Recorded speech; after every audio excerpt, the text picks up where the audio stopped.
Bespoke radio for the masses. Headline edition, July 8, 1947. The Army Air Forces has announced that a flying disc has been found and is now in the possession of the Army. If the game is rigged, change the game. Game changer.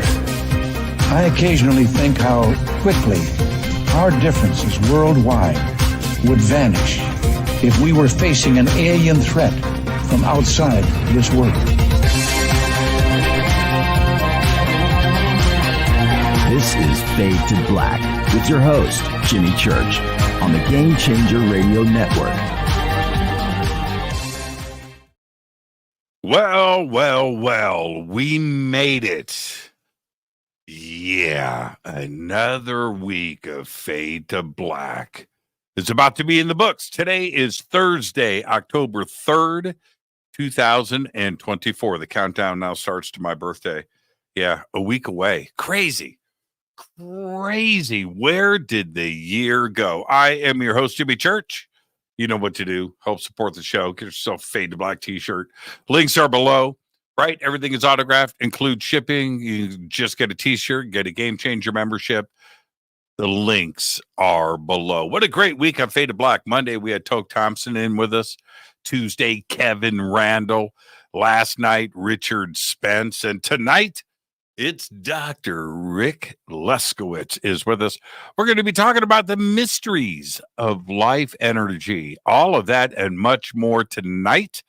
Very excited about the show. And now I've got 3 events coming up. I've got maybe a 4th and a 5th, but right now, 3 events on the books. Peru and Bolivia coming up next month. I'm heading down November 15th through the 27th with Brian Forrester. And then right after that, February 7th through the 10th, I am hosting once again this year the Conscious Life Expo at the LAX Hilton in Los Angeles. This is the biggest conference in the world, and it's absolutely amazing. It's the biggest. It is the best. The links for that are below. February 7th through the 10th, 2025. And then a month later, Rise of the Guardians, March 29th and 30th, 2025 in Sedona, Arizona. Okay, Sedona, Arizona. That sounds like a song by the Eagles or something. It just hit me. The links for everything are below, and I'll see you guys out there. All right. I was going to say something. Okay. All right. Before I bring Rick in, I don't discuss a whole lot about my private life and stuff. I don't. You know that, right? I mean, there's little things like I ride my Harley every day. You guys know that. I talk about that. My house is haunted. I talk about that a lot, right? One thing I haven't told anybody, and some things I just keep to myself, but now I can let this out. Something strange has happened. So for the last 2 years, and I'm bringing this up because of the show we're doing tonight, okay? All right. And so, Rick, I want you to listen to me. Starting 2 years ago, it's been a long time, I got a weird pain that started in my left cheek, butt cheek. And I thought at the time, and it got severe, and I thought it was a pinched nerve, sciatica, and here I am, I'm flying, every single month somewhere around the world, conferences, traveling, doing this show every night. And I never talked about it. And I walked, it went from the tip of my big toe all the way up through my back, my shin, my muscles were contracted, and it was brutal pain. And I'm standing up at a conference for 3 hours speaking and running around, but I never told anybody. On planes, buses, this pain. Just imagine flying for 20 hours to Egypt with this thing going on. It was brutal. And then walking and doing things. It was just insane what I went through. And I tried a bunch of treatments and nothing seemed to work. And it never got better. It got worse. And then this is the crazy part. I got my Harley. And riding the Harley, if I would come up to, say, a stoplight and I'm downshifting or upshifting, right? And I'm coming up, it would lock. It was crazy. And then so after the pain, and then when I would accelerate and then have to upshift and take my foot off do whatever with my left leg, I would have to. And then I thought, man, maybe it's a hip joint. Maybe it's that. If I go see the doctor, he's going to tell me it's my hip and I've got to get a new hip and I don't want to. No, I'm too young. There's got to be something else going on. So I continued to just deal with it. As over the last year with the Harley, it slowly got better. Okay. About a week ago, 7 days. Remember, this has been going on for 2 years. About 7 days ago, I was coming down the stairs and I went, the pain's gone. What? And I came down and and it's gone.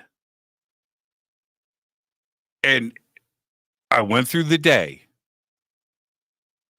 It's gone. Went through the night. Got into bed. I would always do these stretches before bed and I couldn't sleep right. And it was just brutal. 2 years. I slept through the night. Woke up the next day. It's gone. I thought, man, don't vex it. It's gone, right? And I'm thinking to myself, but I still feel it. Phantom pain. Okay, Rick, are you listening? But it's gone. And now it's been 7 days. 7 days. Gone. It's gone. Whatever it was. And I never consulted a physician. I didn't want bad news, right? So I didn't do that. I just dealt with it on my own. I'm racking it up to the Harley. I think that the Harley vibrated things into place, whether it loosened up the nerves or the joint or whatever it was, because I never got an official diagnosis. I didn't get any x-rays done. I didn't want to know. But now it has been 7 straight days. And I only feel it if I imagine it. The phantom pain. I would sit here on the show and have to cross my legs. You would watch me do it every night on the show. Every night on the show for the last 2 years. You would see me hike up my left leg, my left foot, so I could stretch everything out during the show. And sometimes I would sit like that for an hour during the show. I haven't done that in a week. Right now, I'm sitting here perfectly normal. Isn't that crazy? The only way I feel it is if I imagine it. The phantom pain. There you go. And we're going to be talking about that and much more tonight. Now, I just shared something very personal with all of you. There's always a reason to go to the doctor. You break your arm, you're in a car accident, your face smashes something, and there's a reason to go to the doctor. And maybe I should have with this, but I decided not to. I didn't want the bad news. I've got friends with 2 hips installed. I didn't want to be that guy or gal. I didn't. No, but I'm not saying, and I'm not dispensing of medical advice. If you've got issues, go and fix it. I did. I bought a Harley. Tonight, Rick Leskowitz is with us. We're going to be exploring the key ideas from his latest book on life energy. Now, we're going to be talking about the phenomena, everything from phantom limb pain, team chemistry, flow states, to sacred sites, And we're going to get crop circles in tonight as well. He was a consultant psychiatrist for over 25 years with the pain management program at Spaulding Rehabilitation Hospital in Boston. There you go. You like the way I tied in that story with Rick tonight? Yeah, I know what I'm doing. We're going to be talking about all of this tonight and much more. His website, themysteryoflifeenergy.com. The links are below on social media and over on our website. And I want to welcome, for the first time to Fade to Black, Dr. Rick Leskowitz. Rick, good evening, young man. Good evening. Happy birthday. And I'm glad to hear that your pain is dissipated. That's good You like news. the story? You like that story? Yeah. So it's just, you were so excited about the prospect of meeting me tonight that your body just healed up spontaneously. I needed something to talk about. And now, Rick, you get the first time guest disclaimer. So let's get that out of the way so we can continue, which is this. Rick, it's you and I just sitting on my couch having a conversation as friends. Where the conversation starts, it starts. Where it ends, it ends. But we're going to end as friends. There you go. But you have to accept to move forward. Where do I sign? Oh, okay. There you go. That's close enough. Close enough. When you hear a story like I just relayed to you, which is not uncommon, what do you think about that? And when I say, first off, it's pain management and how to deal with that. That's one of the first things. There are telltale signs here. I never saw a doctor, so I don't know officially what the issues were, but I also worked through it. And now the only way that I know that I had this brutal 2 years is if I imagine it, if I go back into the phantom pain. But this is not an uncommon story, is it? Well, parts of it are, for better or worse, pretty common. In particular, people want to avoid doctors because they fear the worst. And, doctors do tend to go for the most intrusive, invasive things like surgery or nerve blocks for starters. And that, just to tie into my background, that was what was different about the pain program that we ran at Spaulding. We kind of flipped it around and we tapered off medications as much as possible. We didn't do those procedures. We taught people self-management techniques, and some of it was physical therapy, stretching and aerobic conditioning.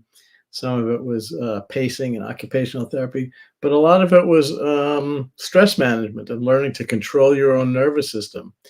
And so that involved things like meditation, biofeedback, and some of these energy-related techniques that we can get into. But one of the factors was we would caution people not to overdo it and push past, because the pain is a message from your body, and you had some high priorities in your life. You wanted to get to Egypt, and you needed to.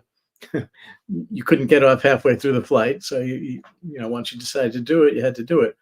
But it's tough to find the balance, because the more you override your body's signals, the more risk of damage there is. I do think the Harley played the role, though. You alluded to it. I think the vibration, there's these vibro massage chairs and things like that, that they are a form of gentle massage and allow, whether it was sciatica or some kind of myofascial muscle contractor, it allowed the relaxation to happen and to loosen up and relieve the pressure. So it's a very cool story. But you could start doing ads for Harley and I know, right? Product. I have a friend. He was just on the show. Everybody can try to take a guess who it was, but I have a friend, and we were at a conference together a couple of months ago, and had a very long conversation about things. But at the beginning of the conversation, he goes, "Man, got to go in for another hip." I said, "Really?" And he goes, "Yeah, man, I got one over here, but we're getting ready to do this side." And he goes, "I'm in so much pain right now." I go, "So am I." And I was just on stage and I barely made it through. And so we talked, but I had told him, I said, but it's not as bad He goes, it's not getting worse. I said, it got really bad, but it's not as bad as it used to be. And he goes, that's impossible. I said, I get it. I understand that, but these are the things that I am doing. He goes, huh. And then about a month later, which was about a month ago, I don't want to give away who this is because he's got some medical issues, but he was on the show. And he goes, we were talking before the show. He goes, so I said, dude, I feel a lot better. It's like 90% better. It's still there, still got issues, but because that's strange, man. Well, I went in for my surgery. I feel better too. So he got his hip replaced, and then and here I am today. I hope I'm not jinxing it. I'm paranoid about that now. I don't want to dance too much about it, but I'm just happy that I didn't go and get bad news and maybe made a mistake when ultimately I ended up working through this. Do you think the power of the mind has anything to do with it? Mind over matter?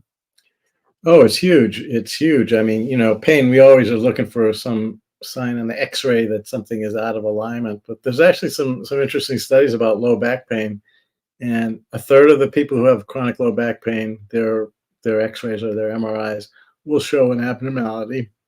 A third of them will show no abnormality at all, and others will show something that doesn't even correlate to what the pain is. So it's not an exact, one-to-one correspondence.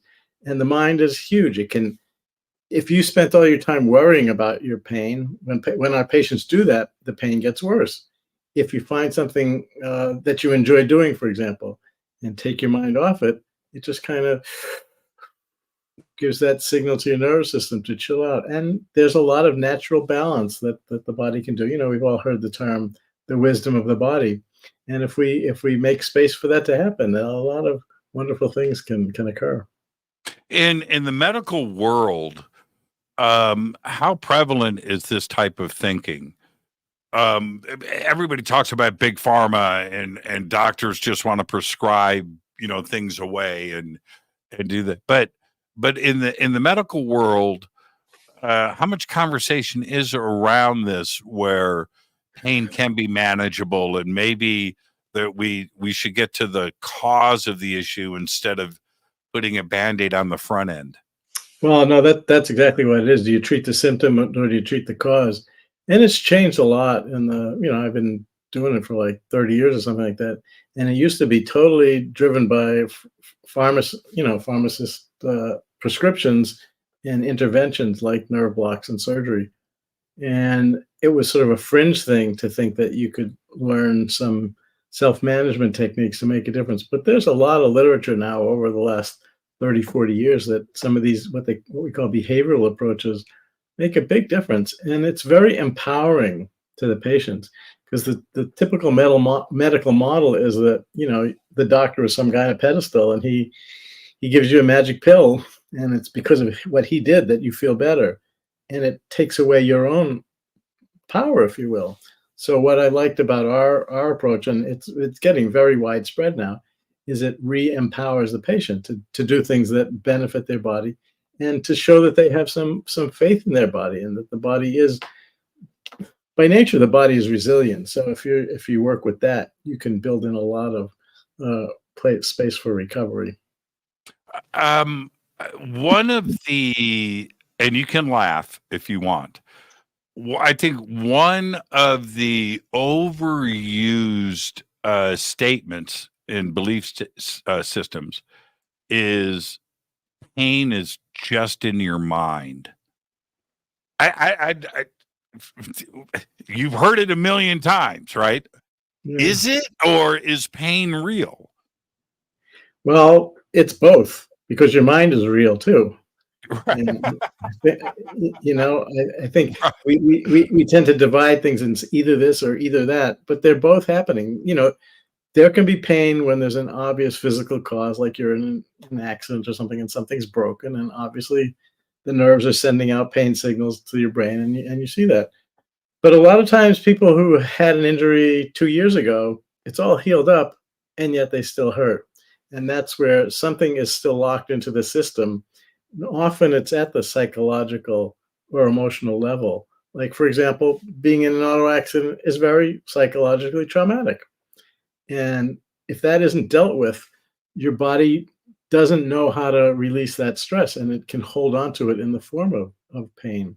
So one thing we do, and it's gotten very common now, to get back to your earlier point, it's gotten much more common now that pain management includes the mind and the body, and you have to work on the psychological or emotional piece as well. And what we found, and many people are finding, is that if you help the patient come to terms with what happened, whatever the trauma was, whether it's an accident or, for example, patients sometimes need to have things amputated because of some illness there, and that can be psychologically very devastating.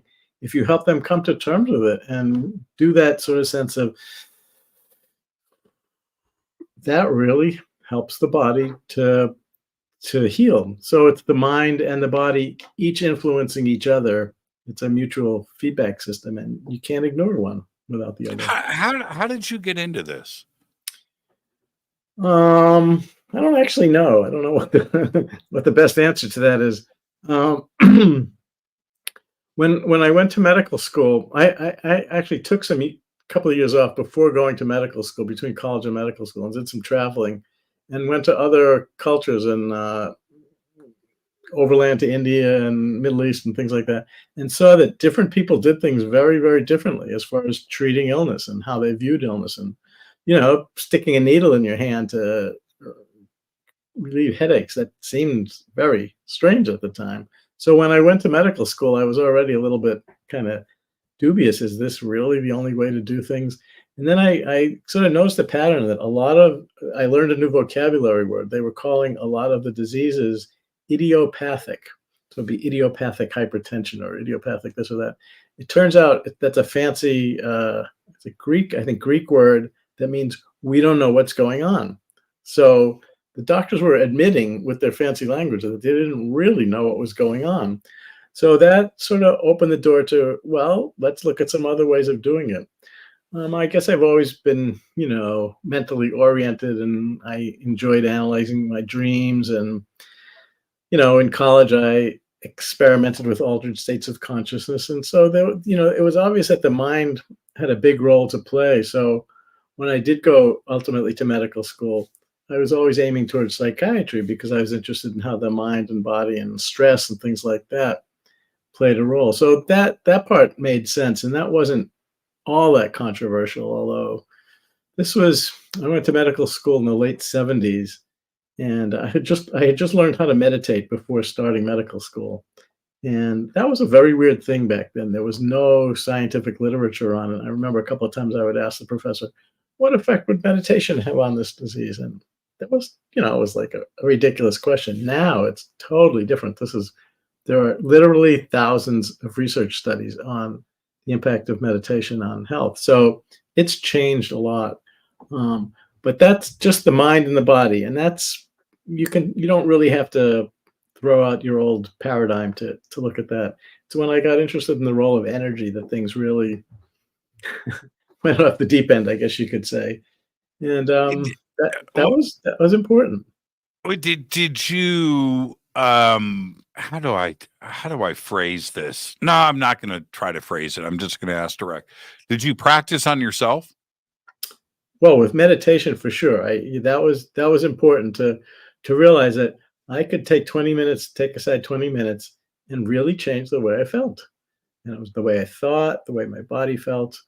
And obviously I wasn't the only one who had that experience. So reading about it is one thing, hearing somebody else talk about it is another thing, but experiencing it is really important. So for that part, the stress management part, I had done some yoga too. So it was obvious that those things had an effect, but it was the energy stuff that was a little bit harder for me to grasp, because it was so different than anything I had grown up with. And, it started when a friend, I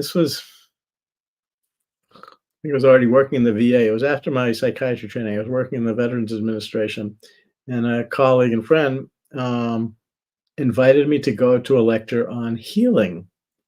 And that just rubbed me the wrong way, because I mean, I was brought up secular, agnostic, but Jewish. So the word healing connoted all the stuff about Jesus and the laying on of hands, and it wasn't fair, but I did have a negative reaction to it. But fortunately, I listened to my friend Richard and went to this lecture, and it was a woman named Rosalind Bruyere, who's a healer from California who came east. And she was phenomenal because she talked about the energetics that underlie the physical illnesses. She could perceive these things in ways that most of us couldn't, but she could figure out what was out of alignment and help the person get the energetics back into alignment, and the symptoms would go away. So I started doing some trainings with her, and as soon as I had some sessions with some of the advanced students, it's very different than anything you've ever experienced before. And there was no doubt in my mind that this was real, and it wasn't, placebo effect or mind control or anything like that. It's a very tangible feeling.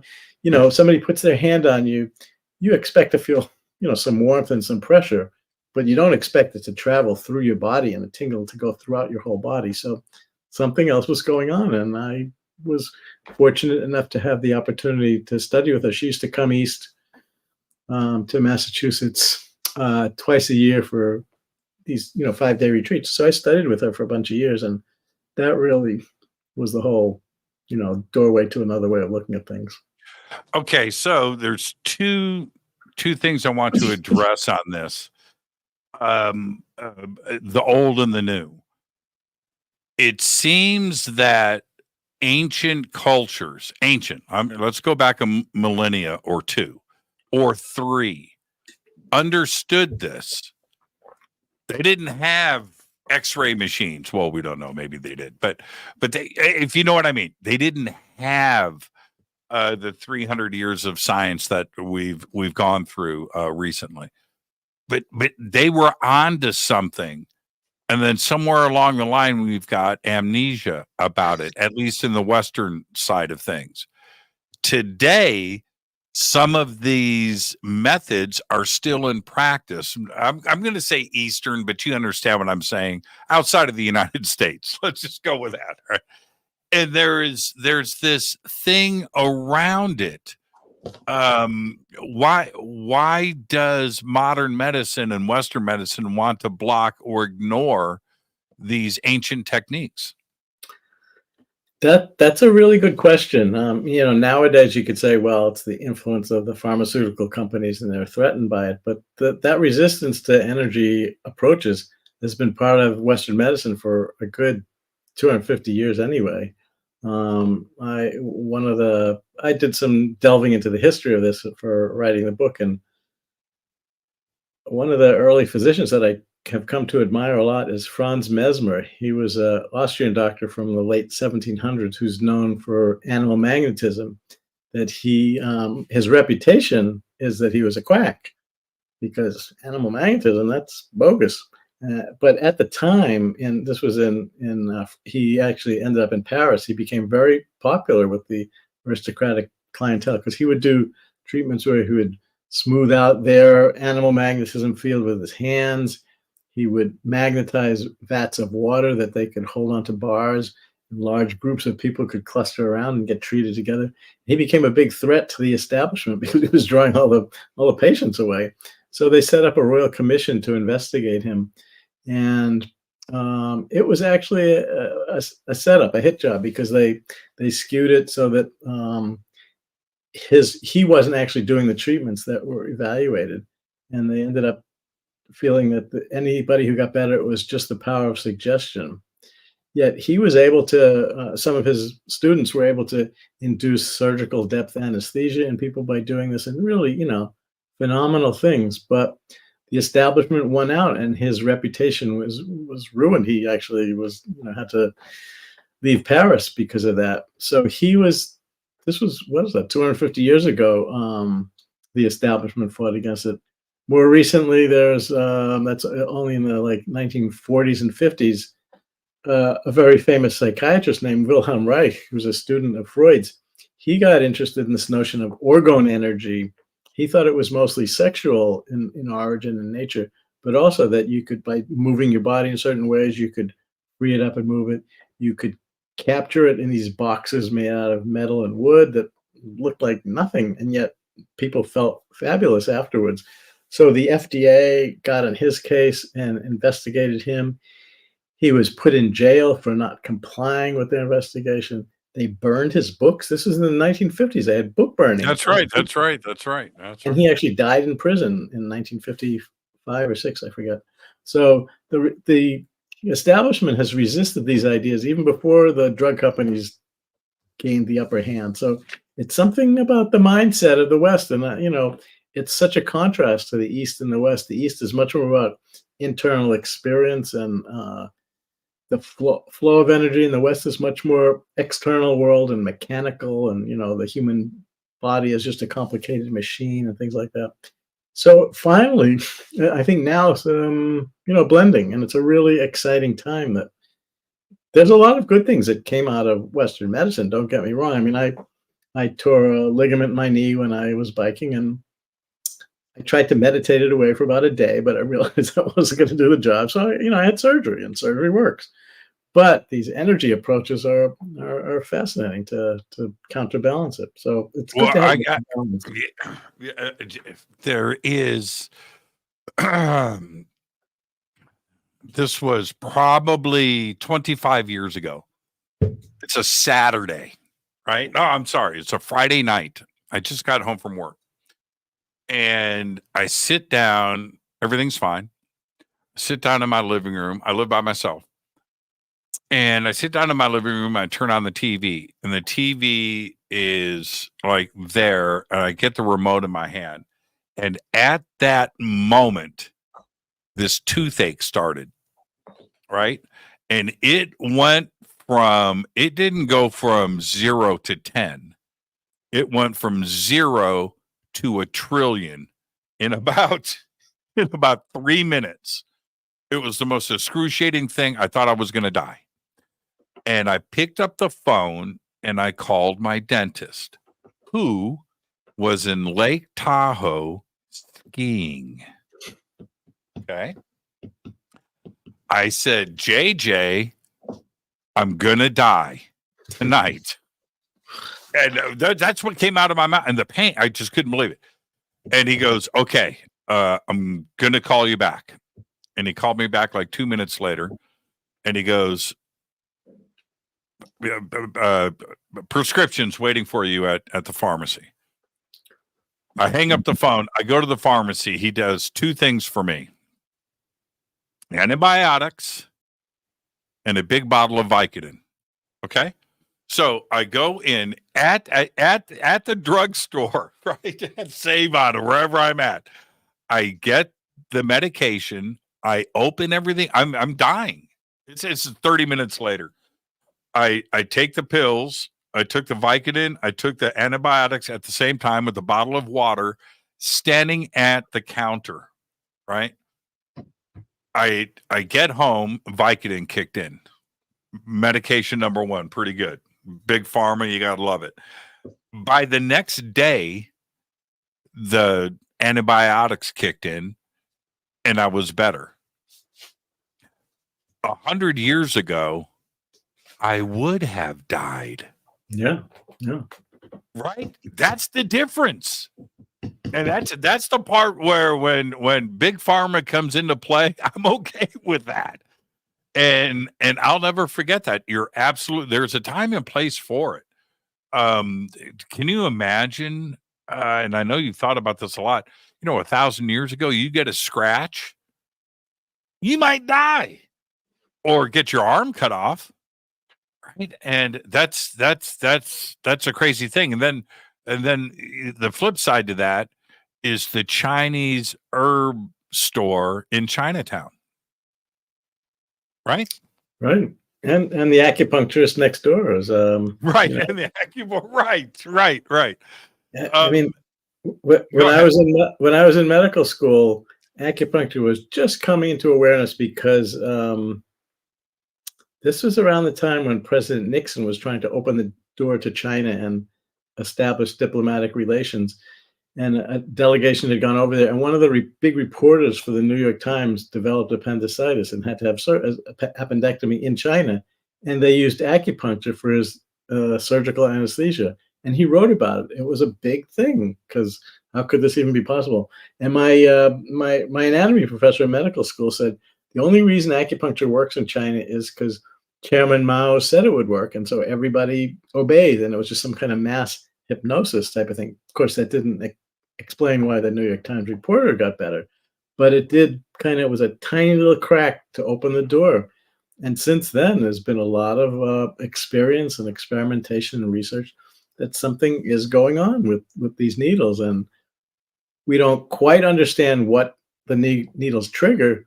My bias is that there's an invisible energy that it opens the door to flow, but it's different now. That was 40, 50 years ago, and now there are courses for physicians to learn acupuncture. There's actually, I mean, just to go one step further, it's fairly common now for physicians, not fairly common, but the opportunity is there for doctors to learn how to do Reiki, one of these hands-on energy projection techniques. Like in our hospital, we have training program to train staff. A teacher comes in, trains the staff in groups of 8 or 10.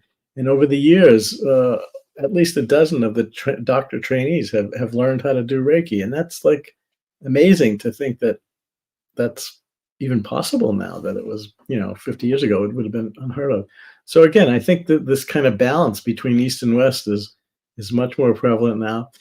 Drugs have their place to play, but I think there's way too much emphasis on it, like with, these weight loss drugs that, I don't know, they cost $10,000, $20,000 a year.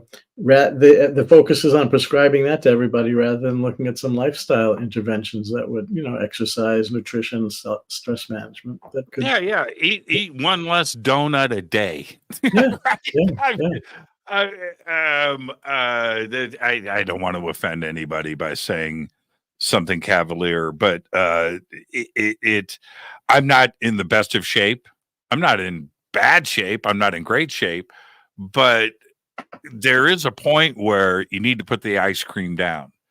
It's okay. There's sometimes healthy food tastes pretty dang good too, as well. Yeah. But It's kind of the American way, though, to take a shortcut and just take a pill instead. And it's time for a change. And I think, enough people are making that shift. So again, it's to find the balance that prescription meds have a role to play, but they're not the be all and the end all.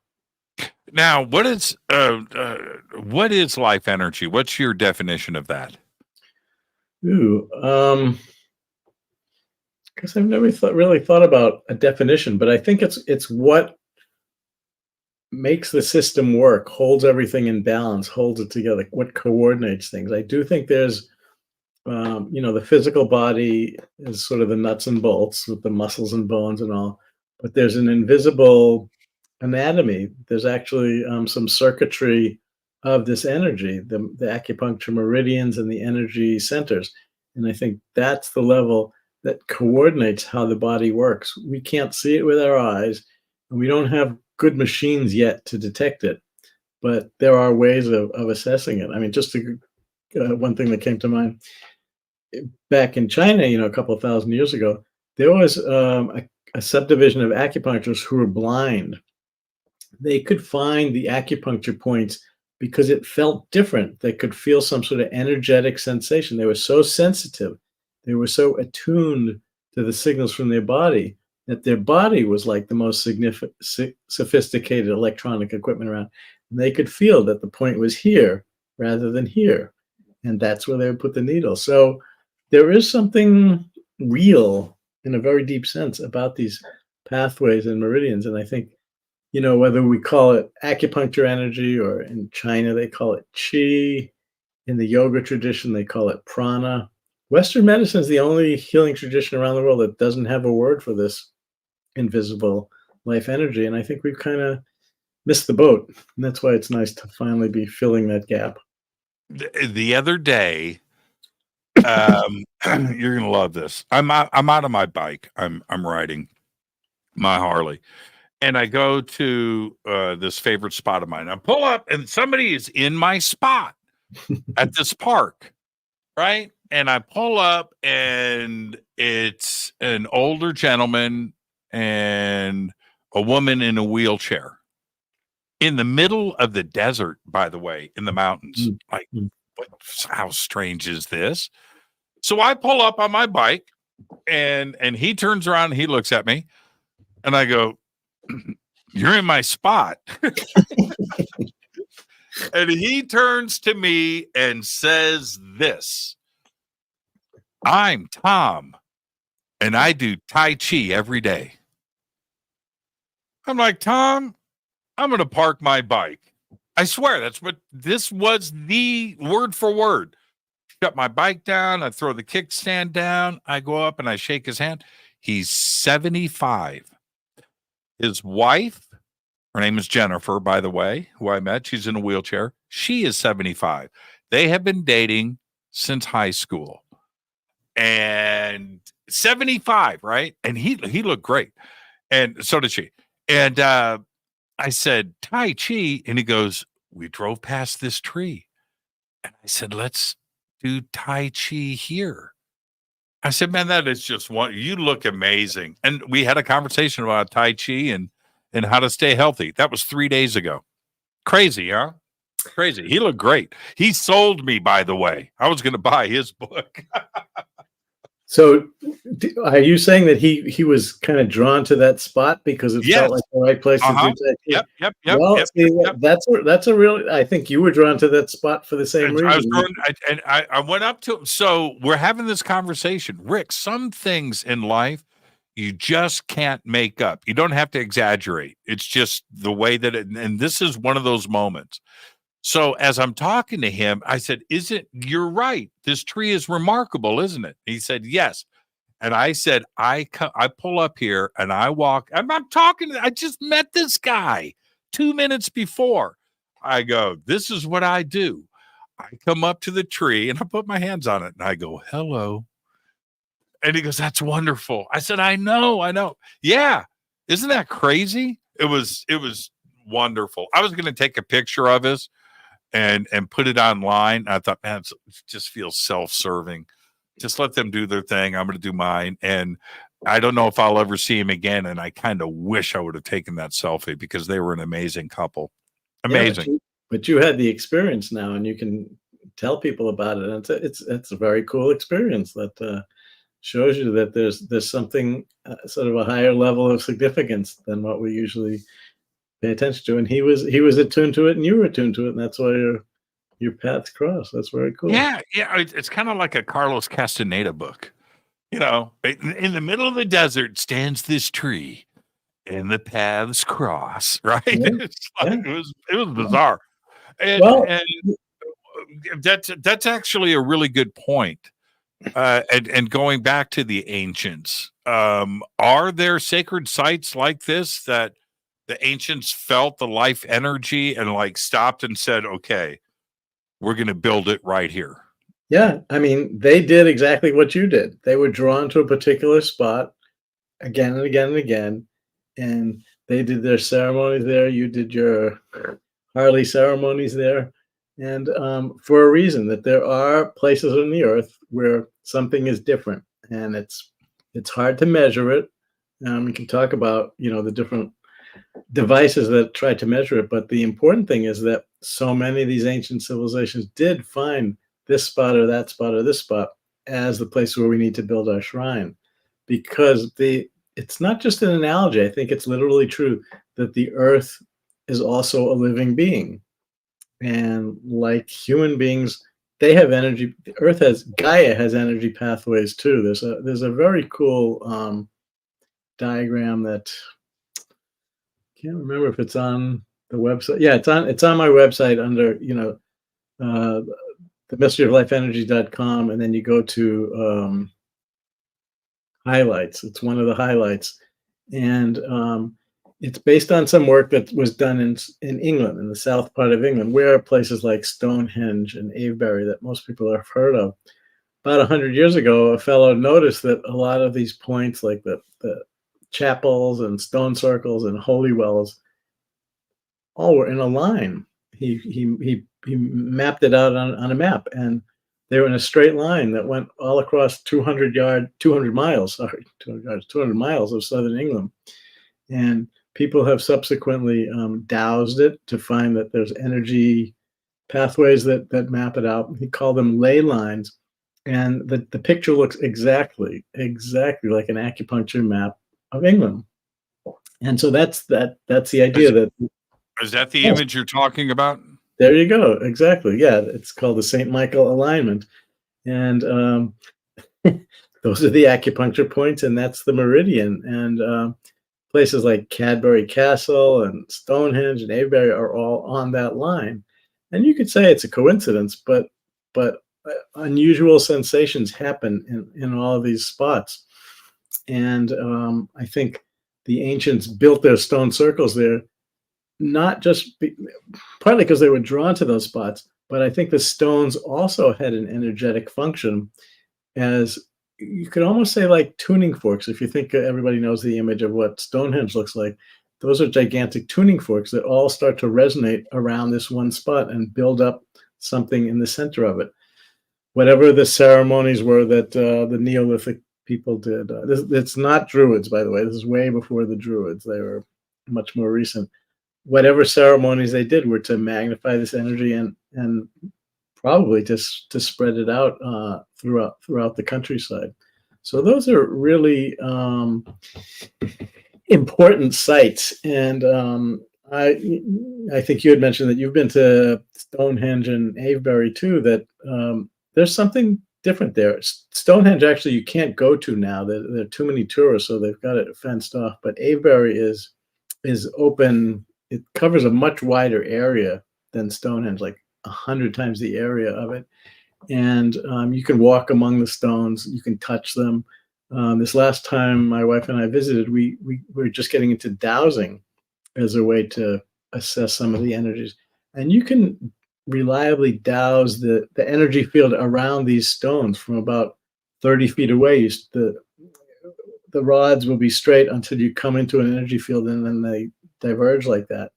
And it would reliably happen around 30 feet around. I'm just a beginner, so I didn't notice some of the things that some of these more advanced dowsers have described, that linking this from stone to stone to stone, there's pathways of energy that they can douse as well. So there's this whole complex invisible energy system in the stone circles that I think is very similar to what the human body has. There was, I just covered this. Today's Thursday. I think it was on Monday's show.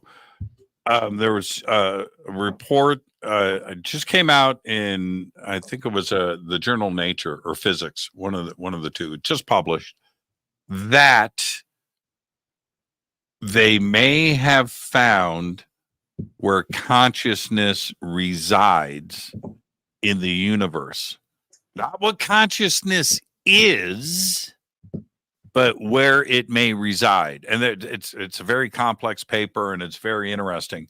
But what I found most compelling about that is when we talk about ley lines or energies or things in the body or the power of the brain and consciousness in general. But when we talk about these subjects, they tend to get so taboo and get these labels put on them because they can't necessarily be seen or measured.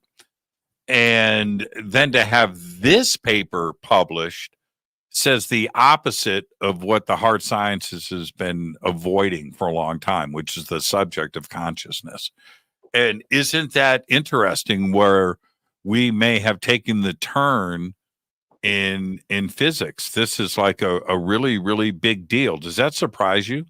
That finally this kind of confirmation is arriving?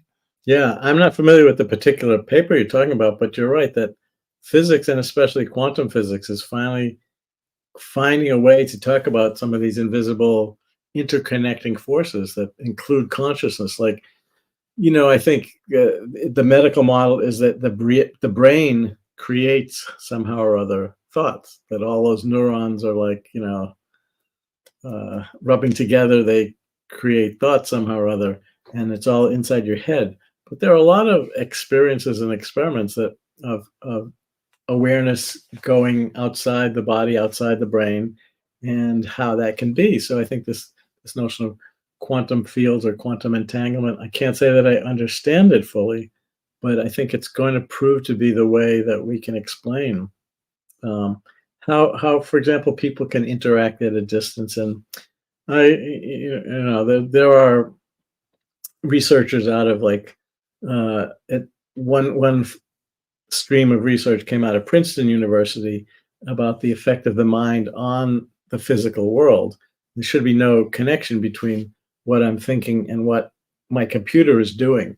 But they did studies where a computer generates a whole stream of random numbers. It's basically like ones and zeros, thousands per second. And, normally it would just be pretty much 50-50 flows of ones and zeros. But when people meditate at the computer, I don't know what the right verb is or what the right preposition is, meditate on the computer, they can skew it to be more towards the ones or more towards the zeros in a way that's very significant, statistical odds. So there is some way that the mind in the brain can interact with the computer out there. And basically it's because the mind isn't in the brain that there's some sort of interconnecting field that we can learn how to interact with. And it's not just computers. I mean, people interact it in all sorts of ways as groups. And I think that's going to be a big part of what helps us get out of this current mess that we're in the world. For sure. Realize that we're in this together and that it's not us versus them. We're all in it together. So I'll read you part of the press release. And some of it's my writing too as well. A recent experiment suggests that the brain is not too warm or wet for consciousness to exist as a quantum wave that connects with the rest of the universe. Timothy Palmer, PhD, is a mathematical physicist at Oxford who specializes in chaos and climate. Palmer believes that the laws of physics must be fundamentally geometric. The invariant set theory is his explanation of how the quantum world works. Among other things, it suggests that quantum consciousness is the result of the universe operating in a particular fractal geometry state space.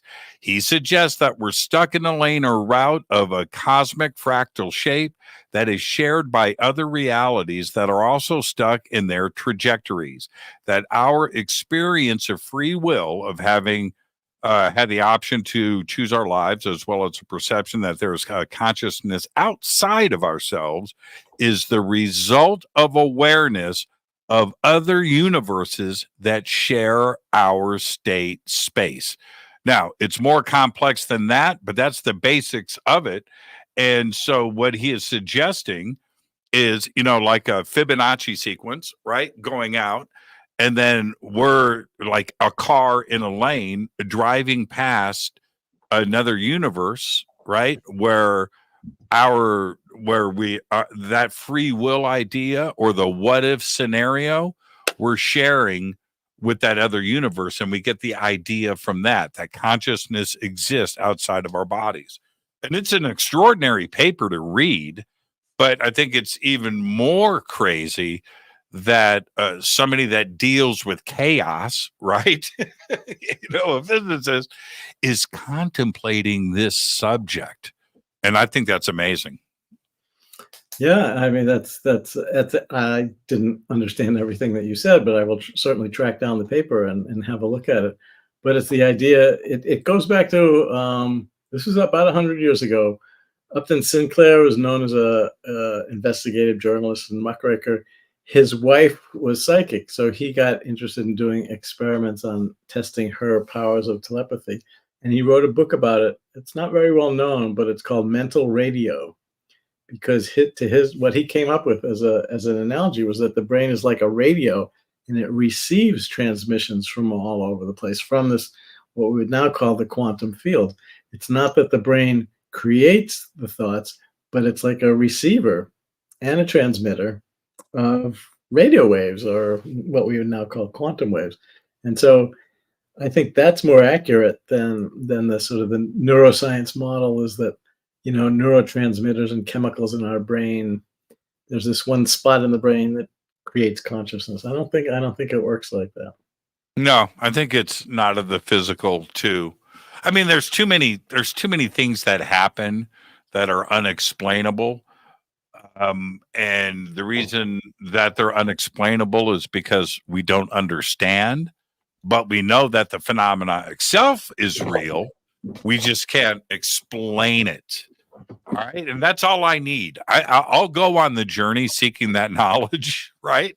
But it's not just a black and white uh, uh, chemistry experiment, which is what most science is convinced of, that it's just, electromagnetism, it's gravity, it's chemicals, it's particles doing their things. There's nothing else to see here. Everything is determined. And I just don't think that that's the case.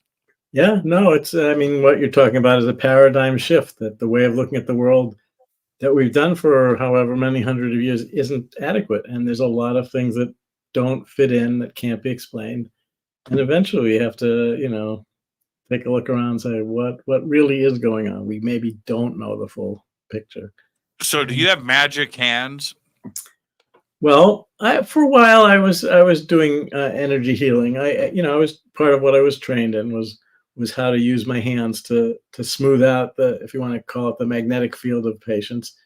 And it's not as esoteric as it sounds like. I think most of the viewers can, if they just kind of play around with bringing your hands closer and further apart, close your eyes and you can sort of sense it better. But there's a distance between your hands. For me right now, it's here where I can feel some sort of pressure. It's almost a tingle, but it's a kind of resistance. And I think what that is that the boundary of this energy field and the boundary of that energy field bump into each other. So once you learn to develop that kind of sensitivity, then you can assess somebody else's field. And, it feels healthy here, but like if you have a headache, it'll feel different. It'll feel different in your hands. There'll be some kind of, tingling or heat or something like that. I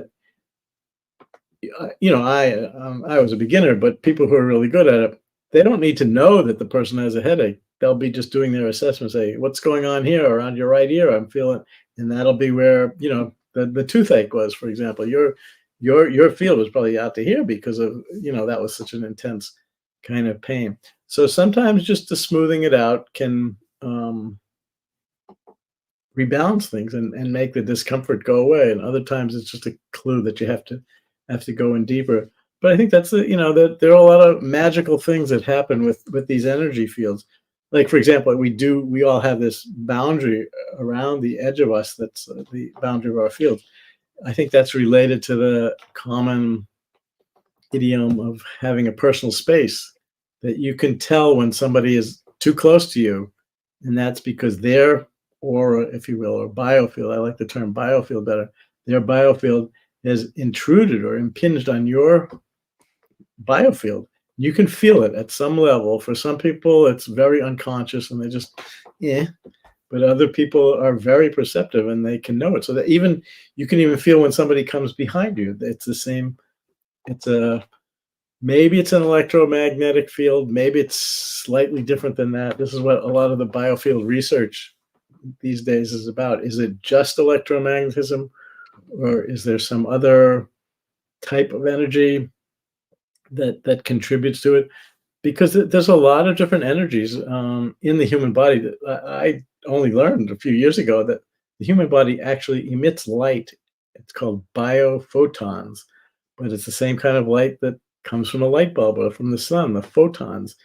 And it's very dim, so you need to have a super dark chamber and a very, very sensitive camera to pick it up. But when a healer is doing something with his hands, more of these biophotons come out of the hands than a trained healer compared to somebody who hasn't been trained will be able to emit, much more of this light energy. Stay right there, Rick. We're going to take our break right here. Our guest tonight, Rick Leskowitz. We're talking about the mysteries of life energy. This is Fade to Black. I'm your host, Jimmy Church. We'll be right back.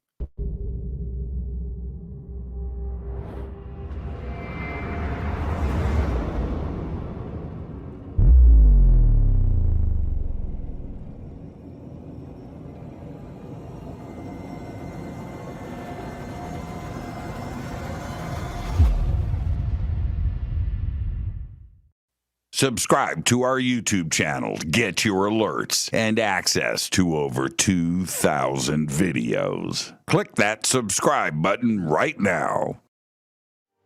Go to jimmychurchradio.com and get the Fade to Black official podcast. 2,000 episodes, all of them commercial free for just $2 a month.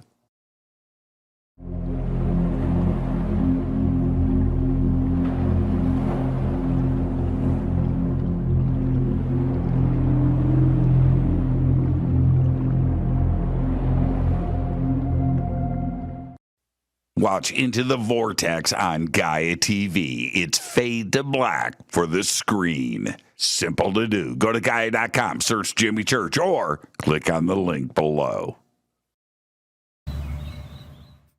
Follow Fade to Black on Twitter at JChurchRadio. Get all of the show updates every single day. It's now called X, but who cares? How you doing? Jimmy Church here. Special announcement. Get your Fade to Black t-shirts. That's right. Help support the show. Help support everything that we do over here. We've got 2 t-shirts. We've got 2 ways to get them. Get your Fade to Black t-shirt today. Go Backley Tappy.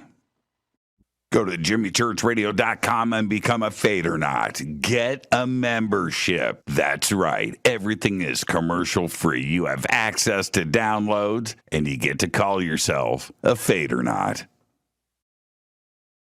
River Moon Coffee, makers of the Fade to Black blend. Truly the best coffee on planet Earth. Just visit rivermoonwellness.com or their Amazon store. It's all simple to do. You can check out the Fade to Black blend, the Game Changer blend, or any of their Black Moon Wellness products. It's the only coffee I drink. It is the best, and it's Doc. Again, rivermoonwellness.com.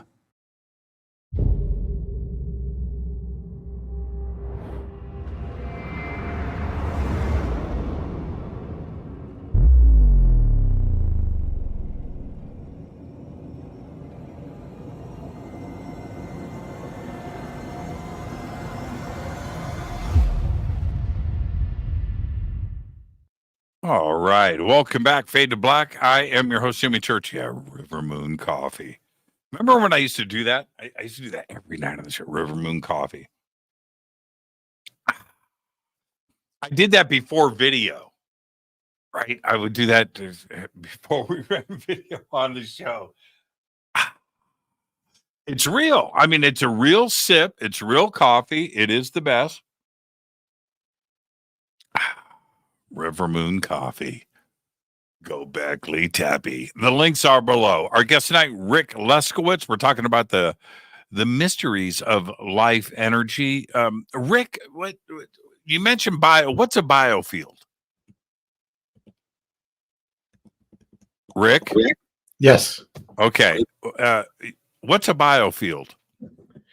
Well, biofield is the current term to denote what we also call the aura, and it's a field because it extends in space, and bio because it's centered around the physical body, and it includes the electrical field, the magnetic field, the biophotons that we talked about, and other things because we don't fully understand it. But that's the National Institute of Health has adopted that as the official term to explain the subtle energy stuff that, as you mentioned, that the people in the East knew about for thousands of years, and we're just only now waking up to. So, how do we measure it? Well, that's a big challenge. There aren't fully reliable devices yet. As I hinted at before, I think the most sensitive device is just using our hands and learning to develop our own inner sensitivities. But there are obviously magnetic fields can be measured and electrostatic fields can be measured. There's a technology that I think many listeners will be familiar with called Kirlian photography, developed in Russia 50, 60 years ago, in which it shows an image of the electrical field around, say, a hand and the fingers. You put it between two plates in a small shock. The way the mini lightning bolts, you could say, the way they travel are affected by the field of the hand, and it shows up in the film plate below. So that's been used for a lot of studies to show that, like, the field around a leaf will expand if the leaf is given healing energy, for example.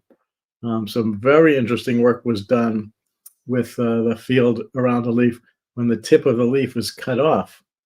You probably expect that the field would, shift to map out the boundary of the new leaf, but the field stayed intact even though this top half of the leaf was gone. The field was still there, and that's been very hard to understand unless you think about it as the field being the template, that the field comes first and the leaf grows in alignment with the field. The exact comparison is with something you were alluding to before with phantom limbs, that there's some growing evidence that phantom limb pain, for people's understanding, phantom limb pain is what happens very often after an amputation, that the patient will feel like the limb is still there, even though obviously it's not, and there's no nerves here, but it feels like the arm is still there, and it's very painful. So we've done some energy-based treatments with phantom limb, and by releasing the emotional trauma connected with the amputation, let's say, the energy flows again and the pain goes away. But what's really relevant here is doing, again, the same kind of assessment. I had this one particular patient that was the real eye-opener for me. He wasn't responding to the usual biofeedback meditation type stuff, so I said, let's try something completely different. He laid down on the examining table. I said, just close your eyes and relax. And I did this same kind of assessment throughout his body. And for some reason, and I still don't know why I did it, I continued the assessment even over his missing leg. There was obviously nothing there physically, so why would I do it? But to my surprise or amazement, really, the same pressure sensation that I felt everywhere up here was down there over his phantom leg. It was just as though his leg was still there. I could still feel something there. And he opened his eyes and said, "What are you doing, doc?" Because he could feel me touching his phantom limb. So, by the medical model, that shouldn't happen because there were no nerves within 2 feet of that spot. So I think that was the biofield. I was actually detecting his biofield, which was still there, even though the muscles and bones of his leg were gone. Now, if we take that idea, and that's amazing. Well, hold on. Let me back up. Would another medical doctor hear what you're saying right now and go, Rick is nuts? Yes. In fact, I can tell you their name. Fair enough. I've done this presentation in different settings, and depending on their degree of skepticism, some of them will say, well, that was just you and you're very suggestible, and et cetera, et cetera. And that's a fair point. I mean, ideally, you would have like ways of training up a bunch of people and seeing if they agreed on their assessment. There are ways to test it. And that's why if there was a way of taking a Curlian photograph of a phantom limb, that would resolve the question, because everybody trusts machines, even if they don't trust the people.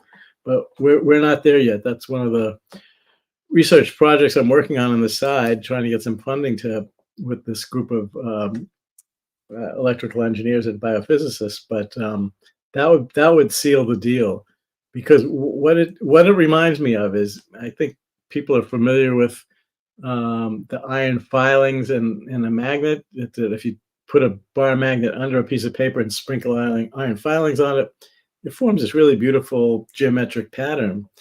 If you take away some of the iron filings, the lines of force are still there. You just can't see them anymore. The filings line up in alignment with the invisible energies. And I think the human body is exactly the same. Our cells line up according to this invisible energy matrix of the acupuncture meridians and the chakras and so on. And in phantom limb pain, you're sweeping away the iron filings of your hand, but the magnetic field is still present. Now, if we take that idea, that concept, and break it down to the particle level, because I want to frame this correctly. We are made of there are no special human particles, right? We are the same particles that are in this pen, right? There's no difference. Right. So if we take that concept and we apply it to the earth, that would imply the same thing, right? That this idea, this concept occurs at the quantum level. Therefore, the earth must have the same life energy, the moon, the stars, our star system, and the universe. Yeah. Is that taking it to the extreme? Or Yeah, if it works here, it's gotta be the same thing everywhere. Yeah, no, I think you're absolutely right, and it's something that the indigenous peoples have known about for millennia, and we in the West are just waking up to now because we've tended to think of the Earth as a thing, and it's something to manipulate and extract the minerals from and chop it down, and it doesn't matter if we pollute it. And we're only now realizing that the Gaia hypothesis is that the Earth is a living being. And this idea takes it even one step further. It's a living being that has its own energy system, and including these sacred sites that, it's not just the stone circles in England, but, the cathedral at Lourdes, or, Ayers Rock in Australia, or I think you said you're going to Machu Picchu, places like that are something's different there. And that's actually a segue, if I may, to another related topic, is that unusual things happen in those regions, especially in southern England. And we've heard more about it over the last 30 years or so, but it's actually a phenomenon that goes back a couple hundred years. And that interesting things happen to the wheat fields in that region, in that part of England, where crop circles, where literally overnight the wheat will be laid down in such a way that it creates a pattern that you can see from above, like a flyover plane or a drone. Very complex geometric patterns appear from one day to the next because the wheat has been realigned horizontally rather than vertically, and incredibly complex. And it tends to happen around these areas of the stone circles and the ley lines and the earth energy alignments. I've got some images here, and we'll pull them up in just a second. I have always been fascinated with crop circles. And we'll get back to that. But what is even more intriguing is some of the woodcuts and illustrations that go back, because you can say, oh, a bunch of kids went out and did this overnight, and this is how they did it. And so, but when you look at some of those old woodcuts and lithographs and drawings that go back hundreds of years, clearly show crop circles. This is not a modern phenomenon, is it? It's been going on forever. Yeah, no, I think there's a very well-known one from like 1680 or something like that in England called the Mowing Devil. And yes.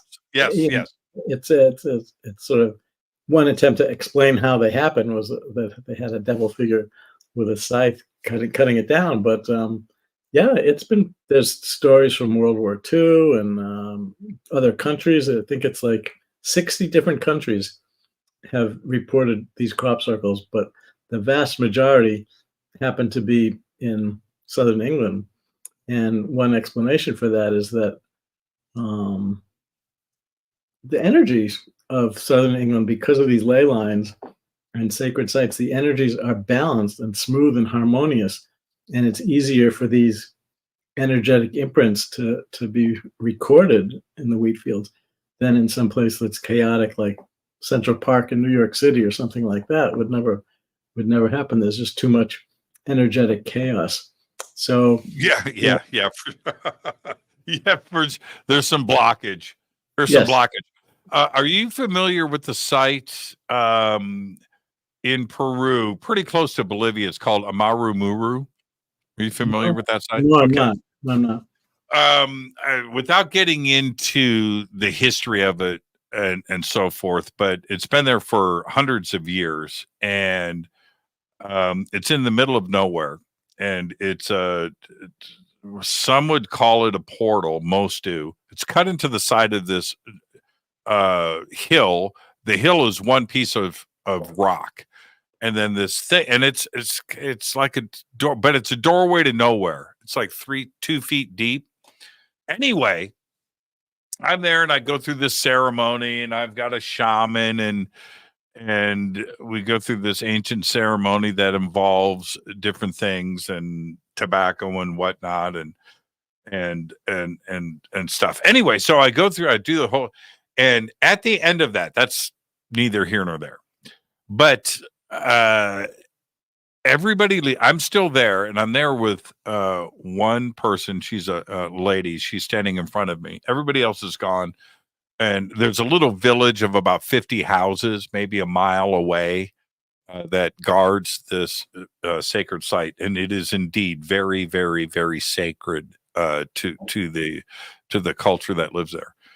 And but anyway, so Rick, I swear, I'm standing there. Everything is cool. Everything is cool. I'm cool. It's in the morning. It's like 8 o'clock.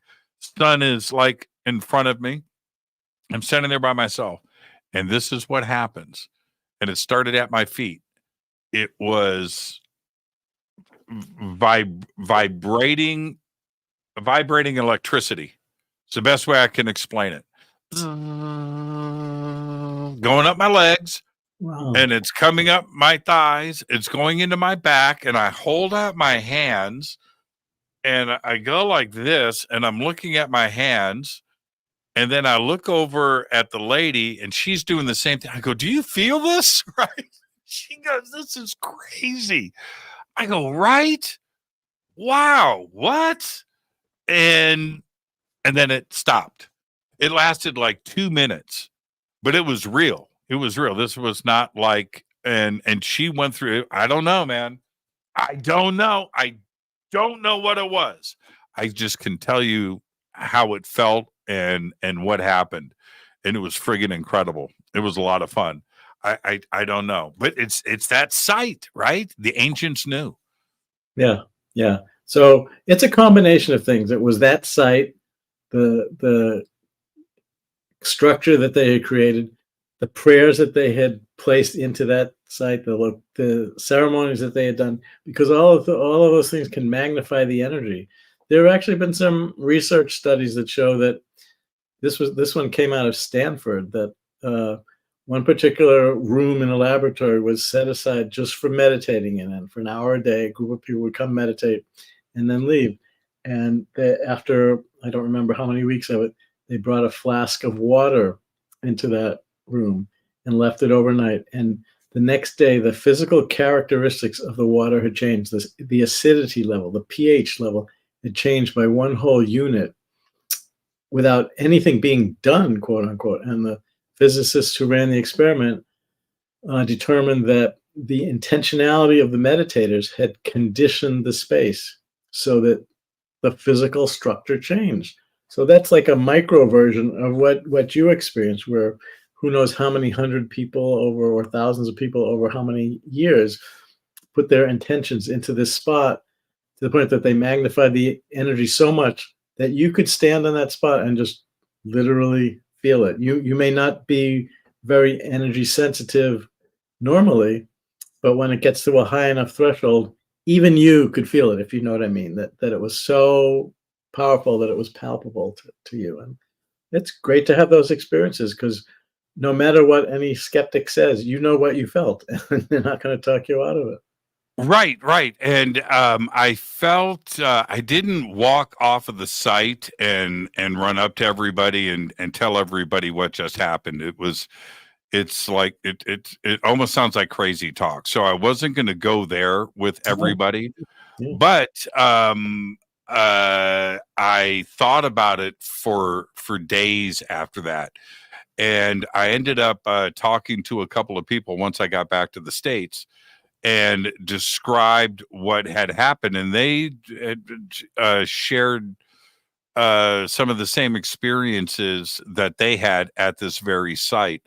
I'm going to pull up when I show the site to you. Here it is right here. Okay, so this is it. Let me go to here. Okay.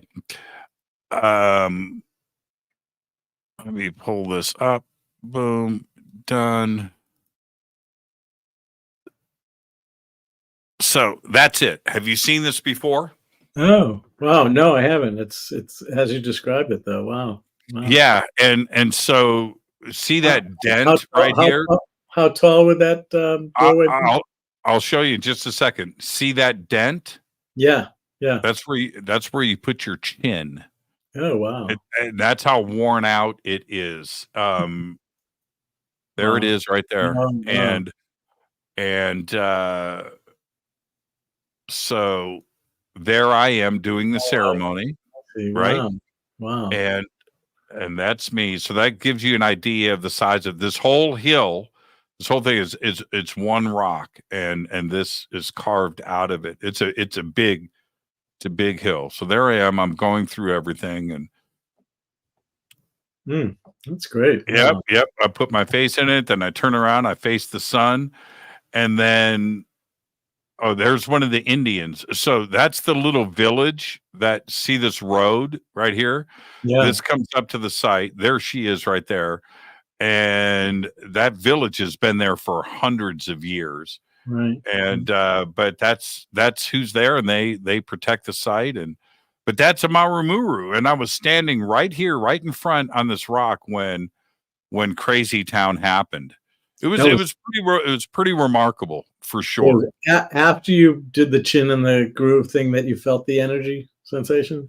I'm going to refrain from any comments about that side of it. It was a very personal spiritual experience for sure. Sure. No, I respect that. And it's important too that somebody else experiences there with you. So that So that was after I stood up. And everybody else was gone. I was there alone, and I didn't even notice her. Right? If we were done, I was gonna, head down with Brian and go to the next place that we were going to go. And that's when it started. And then that's when when I was looking at my hands, she was standing over here, just 10 feet away from me, and she's facing the opposite direction, but she was doing the exact same thing. Wow. She was looking at her hands. Wow. Yeah. It was pretty nuts.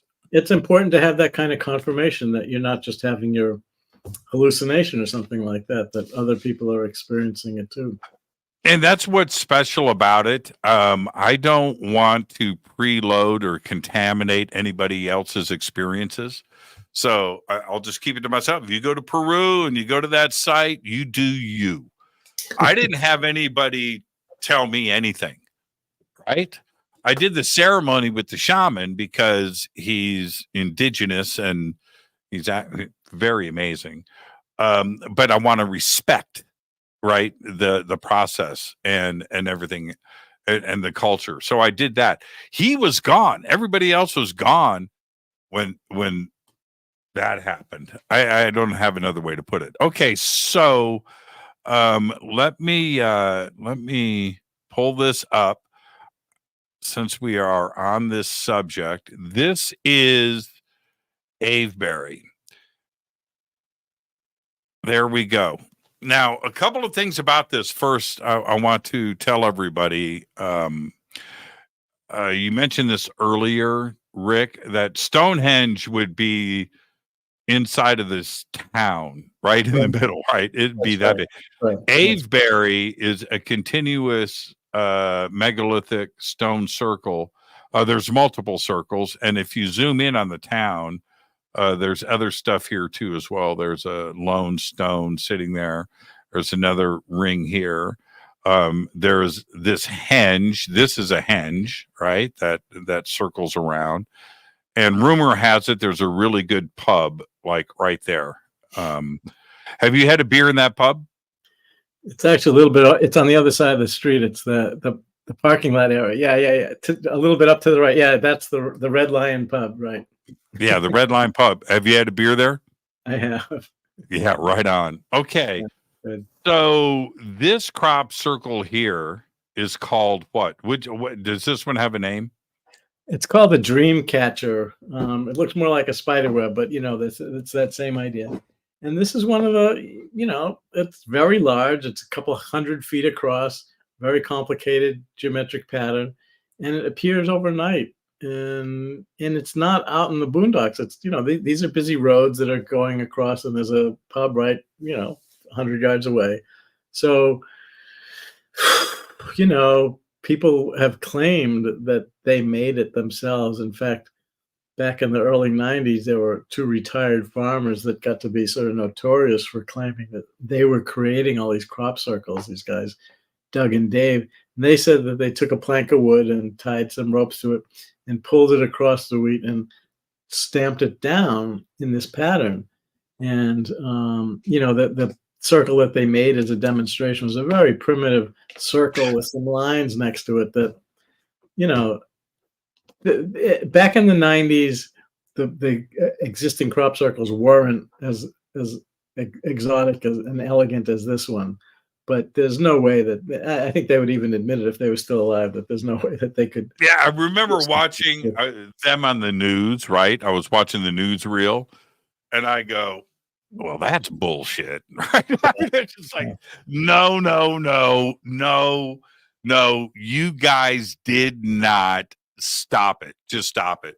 Yeah. I just remember they got a lot of media coverage. They're in all the newspapers and TV shows, and that's what most people remember as the explanation of crop circles. And that's what the media is really good at, sort of covering over some really important, deep truths. But if you start to look at it, like, for example, these crop circles, if you look at the wheat stalks themselves, and I've had a chance to go into them, they're not broken and crushed and crunched. They're somehow or other just laid down flat without any damage to the stalks of wheat. And in fact, the wheat in the crop circles will continue to grow even though they are now horizontal, whereas the ones that Doug and Dave did, they killed all the wheat by they broke them. They snapped them. Exactly. Yeah, they snapped them. Now, how do you think this is formed? If it's not humans, what's going on? Yeah, I mean, I don't know. I'm pretty sure it's not human, because nobody's been able to demonstrate anything remotely like that or suggest a mechanism that could create it. I've never seen a UFO, but this for me is the closest evidence I've had to existence of non-terrestrial intelligence. So I do think there is some sort of, whether they come from the Pleiades or Arcturus, I don't know, but I think there are some higher consciousness beings that are imprinting these symbols onto the earth. And I've read some channeled material about this, that it's not that we're supposed to analyze this and figure out that this is the chemical structure of silica or something like that. It's more that they're just very awesome designs for humans to sort of stop trying to analyze and break down everything and just step back with that sort of, childlike sense of wonder and say, wow, this is amazing, and be open to something much bigger than what we've ever conceived of before. And obviously, if these beings were like Hollywood portrays them, and, being evil and getting ready to destroy us, they would have done it a long time ago. It's been like 30 years since these kind of crop circles have been appearing. So I think they have some other function, some other purpose in mind. And I think it is more inspirational rather than destructive. Now, here is another one. And what's interesting about this, just like Avebury, that's Stonehenge in the background, right? Right. And this is pretty, this is one of my favorite crop circles It's beautiful. It suggests so many different things. It's infinity. It's Fibonacci. There's a heavy amount of math. And whoever did it, there's a heavy amount of design that's gone into this. Yeah, for sure. What does this tell you? Well, there's two interesting things about it. One is the design itself. As you say, it's a mathematical formula. It's called a logarithmic spiral. Mm-hmm. And in my book, I have the equation that outlines it. And, it's far more complex than two retired farmers could have come up with. The length of the pathway from the inside to the outside is over 900 feet. So it's gigantic. And there's over 150 smaller circles within it. So the amount of time it would have taken people to do it is who knows. The way it was discovered was during the daytime in this region near Stonehenge, which is only like 15 miles from Avebury. There are a lot of ultralight vehicles that fly over and take tourists around to take pictures. And on this particular day, the flight operator and the photographer went from, in this direction at 5 o'clock, and there was just a wheat field, and he dropped off his passenger, and on his way back, 45 minutes later, over the same spot, now there was this gigantic formation. So literally somehow in broad daylight, within 45 minutes, this gigantic formation was formed. And you can see there's a busy road there. There were farm workers at the edge of the field. Nobody reported anything until they noticed that cars were starting to pull over on the side of the road and people were getting out to look at it because you could see it from a distance. So how that could happen is just, it's mind-boggling. And, it is very awesome because the design is so complicated and precise. Beautiful. It's complicated, but it's friggin' beautiful. It really is. Beautiful. It's beautiful. It really is. Now, I like your suggestion there. I want to back up the car a little bit, if we may. That maybe we're not supposed to analyze this too much, or try to read into it, or try to figure out what the message is. That it's just simply showing us that there's something else to our 3D existence. Yeah, I like that explanation. There is one crop circle that it actually, you can see by the way it's segmented out the lengths of the different segments that go around the circle, that it actually is it corresponds to the numbers of 3.14159 going around the circle, which is the number pi, the mathematical, the ratio between the diameter of a circle, the circumference of a circle and the diameter. So that one does have, that particular crop circle does have a specific analyzable meaning. But most of them, I don't think they do. And, people can go to the website. There's a website called the Crop Circle Connector. Or you can just, Google images for crop circles and scroll through them. It's just dazzling how many different. So I think that sort of just kind of to grok it is to grok. I like that. Have you been into a crop circle? Yeah, my wife is British, so we've had a chance to go to England a fair amount of time and began hearing about these like 25 years ago or so. Even more, and have had a chance to visit several of them. And one of them I did sit inside the circular part of and to meditate. And it was striking for a couple of reasons. One is it's just very cool at a sort of a conscious level. It's like, whoa, look at this. But the feelings, not quite the electric feelings that you had, but I sat silently to meditate. And what I found was I got into a depth of meditation within a couple of minutes that usually takes me, half hour, an hour to reach. So somehow consciousness was accelerated for me there. And other people have talked about similar things in crop circles, like the shoulder pain would go away, or they'll feel like they have more paranormal experiences, psychic experiences.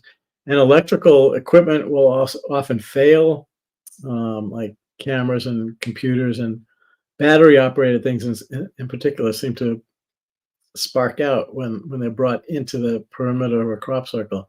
So and people have measured, there's different electromagnetic anomalies in the space around the circle. The soil where the circle is formed is different. The way the soil has crystallized is different than it's different inside the circle compared to outside the circle. The wheat stalks, the wheat grows in segments with nodes, and the nodes have been expanded and bent so that to allow literally it grows at a 90-degree angle. So there's a lot of physical effects of this that we just can't replicate and can't explain. So for lack of a better explanation, I do think there was non-terrestrial intelligences involved. Well, you would think, and putting, Frick and Frack aside for a second, Doug and Dave or whatever the names are. But when you have something like this, and you've got Stone, it's one of the most visited sites in the world. Right. Tourist bus pulling in and out. There's it's right there that somebody should have been caught. Okay, right? Somebody should have been caught. If it was Frick and Frack, Doug and Dave, or whoever, somebody somewhere would have been caught. Right. Has anybody ever been? I've never. It would be some pretty big news if somebody got busted making a crop circle like this. There is one person who has been arrested for trespassing and vandalism, but the circle he made, it doesn't measure up. It's kind of raggedy. Oh no, that stuff happens all the time.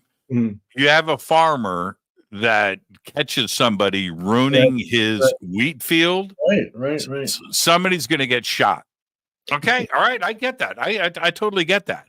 That's not what I'm referring to. When a farmer wakes up in the morning to that in his field, right, or that afternoon, right?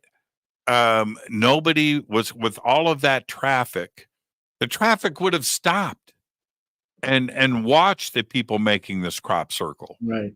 And that's my case. Like the spider web or any of these other deeply complex and beautiful, aesthetically pleasing, just incredible things to look at. Works of art, right? Yeah. Well, but nobody's ever been caught. And that would take a team of people. And not only that, mathematicians. You've got somebody designing that stuff. And then you've got to go out and get a team together, and where the circles and the angles and the references and the geometry has to be played out in the cover of darkness. Please. I have issues with that. No, you made a good case for it. I think you really prove the point, because there's just no way. And just to map it out would take a few days, let alone to actually create it. And I know. Me and my friends out there are all smoking weed, right? And we mess it up, right? It's just like you put the circle in the wrong spot. Oh, I did. But that's I think that's one of the more fascinating parts with all of this, is that nobody really has been caught.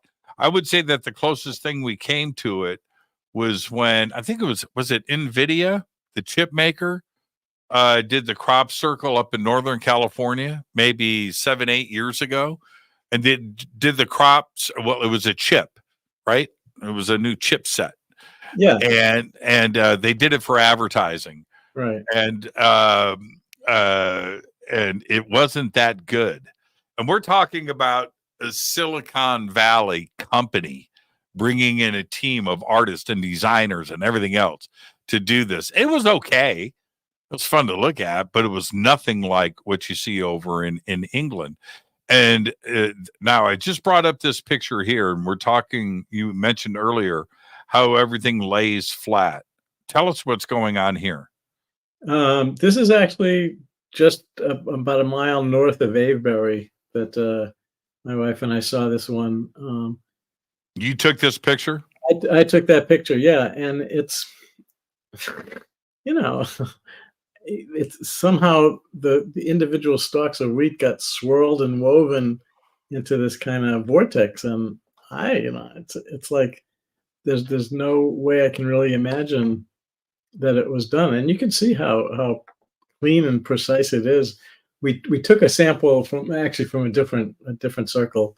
I have it up on the. I can't really show it to you, but that shows the different nodes and how it's rigid in that bend pattern. These are laid flat down on the ground, and this was just part of a much larger picture. And you sort of lose the forest for the trees when you're in the middle of it on the ground. That's where the aerial views are really important to get the true awesome size and complexity and beauty. As you say, they're beautiful. That's it. If that was man-made, I think we would be impressed on how simple it was. And what I mean by that is, somebody braiding hair. Okay, you see that, you go, wow, that's pretty amazing. And then you see how it's done, and it kind of takes the mystery out of it. And what if I don't see that here? And you know what else is lacking in this? It seems that you would have a preponderance of footprints, trails. Exactly. Right? How do they cover their tracks? Yeah, exactly. You can't cover your track because once you've broken the wheat, that's it. And some of the earlier circular ones, there would be a hole in the center because that's where they put the pole to have the string, be like a compass around it. And from the sky, it looked good, but once you go down to the ground, it's obvious within a minute that this is how this is man-made. Which is why these types of on the ground photos are so striking, that it's like precise to the individual stalk of wheat and nothing's been damaged. So yeah, I mean, there have been a couple of circles whose creation has been witnessed, and there's one or two videos where they just happen to be in the right place at the right time. And there's one, people could look it up there. It's called at Oliver's Castle, where there's a couple of orbs of light that circle around the field, and the whole thing only takes like 30 seconds or something. But when the light leaves, you can see that the wheat has lowered itself in these circles. So, that doesn't really explain anything, but it's it's more convincing than imagining a crew of 20 workmen and their scaffolds and planks of wood trying to do it. When we're talking about biofields and life energy and ley lines, is it possible? Well, I should say, should we postulate a geometric interaction that's going on subsurface that is then interacting with something above the surface, and then these formations are created, that it's nature and geometry like Fibonacci and the way leaves are created and nature itself is represented that way? Is that a thing to consider? Yeah, that's a good point, Jimmy. And some people have talked about the interaction between some of the earth aspect. This particular part of England, the soil is chalk and it has a particular crystalline nature. And there's a phenomenon called piezoelectricity where crystals can be stimulated to create electric currents. So somehow maybe the earth sets up this charge that affects the wheat, and then it's organized by whatever is being imposed from above. So it definitely could be some sort of interaction like that. I don't think it's all coming from underneath, though. I don't think it's like one of the theories was that it's Gaia expressing her design ideas, but I don't think it's that. I really do think it's something from above. As one of the channeled sources says, this part of England was chosen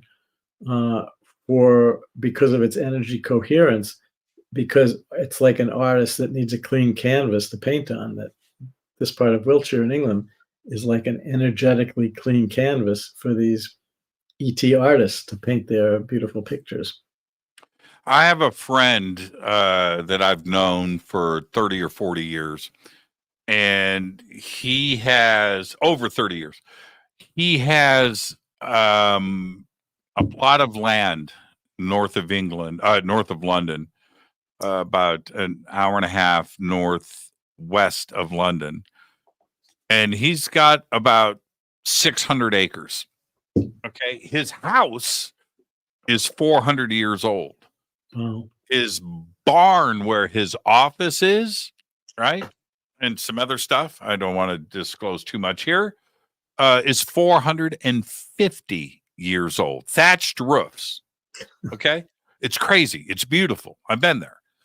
And he said to me, as we were walking on his property, he says, if you buy a piece of land in England like this, you know what comes with it? I go, what? You get your own Stonehenge. I go, oh, stop, because they're everywhere, all over England. You get a piece of property this big, you have a stone circle on that property. And he was not, this was not like funny, ha. He was being very serious, Rick. Yeah, no, they've been mapped out. England, they have these ordnance survey maps that are very detailed, hiking trails and elevation and stuff. And there's markings for a tumulus, they call it the hillocks, for burial mounds, and stone circles were everywhere. There's actually an interesting tie-in with some of the churches that have been built in England. We went to what they call a stately home, which is aristocratic manor in near Hanley, where the regatta is. It's called Stoner because there used to be a stone circle there when the Catholic Church built a chapel there. They disassembled the stone circle and used the stones to build their chapel with the express purpose of dismantling the power that the pagan people were using and reclaiming it for the Catholic Church. So they knew at some level that there was something energetic going on there, and it was no good. It was the devil's work because it wasn't controlled by the church.